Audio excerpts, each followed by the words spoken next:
السلام علیکم۔ تو دوستو، جیسے ہی مردوں کا عجائب گھر کی بات کی جائے تو سب سے پہلے مصر کا خیال آتا ہے، لیکن دوستو میکسیکو کے شہر گوانجاٹو میں موجود ایک عجائب گھر دل دہلا دینے والا منظر پیش کرتا ہے۔ تو دوستو، جس کی وجہ اس عجائب گھر میں موجود مردے ہیں۔ مختلف کیمیکلز کی مدد سے ان مردوں کو درست حالت میں رکھا جاتا ہے۔ اس عجائب گھر میں داخل ہوتے ہی ایک مردہ بچہ ڈسپلے پر لگایا گیا ہے جو کہ سیاحوں کو اپنی طرف کھینچتا ہے۔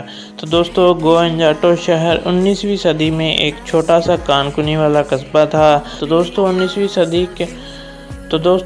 صدی کے وسط میں سینکڑوں لاشیں پینتھوس کرپٹس سینٹاپول میں دفن کی گئی، جس کی وجہ سے وہاں لاشیں دفن کرنے کے لیے جگہ کم پڑ گئی۔ اسی سلسلہ میں شہر کی جانب سے لاشوں کو دفن کرنے پر ٹیکس لگا دیا گیا۔ جو خاندان اس ٹیکس کو بھر نہیں پاتے تھے، اس خاندانوں کے لوگوں کی لاشوں کو مختلف کیمیکلز کے ذریعے قدرتی طور پر ممیفائڈ کر دیا جاتا تھا۔ تو دوستو، یہاں کے قدرتی موسم کی وجہ سے یہ لاشیں محفوظ رہی۔ اب ان لاشوں کو عجائب گھر میں نمائش کے لیے رکھ دیا گیا ہے۔ کچھ سیاح مردوں کو تفریح کے لیے اس طرح عجائب گھر میں دیکھنا پسند نہیں کرتے، جبکہ بہت سے لوگ صرف تجسس کی وجہ سے ہی یہاں آتے ہیں۔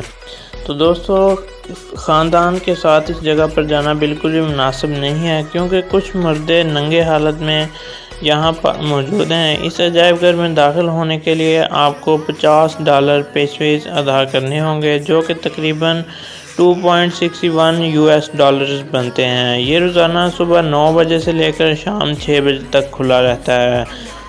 تو دوستو، ملتے ہیں نیکسٹ ویڈیو میں، تب تک کے لیے اللہ حافظ۔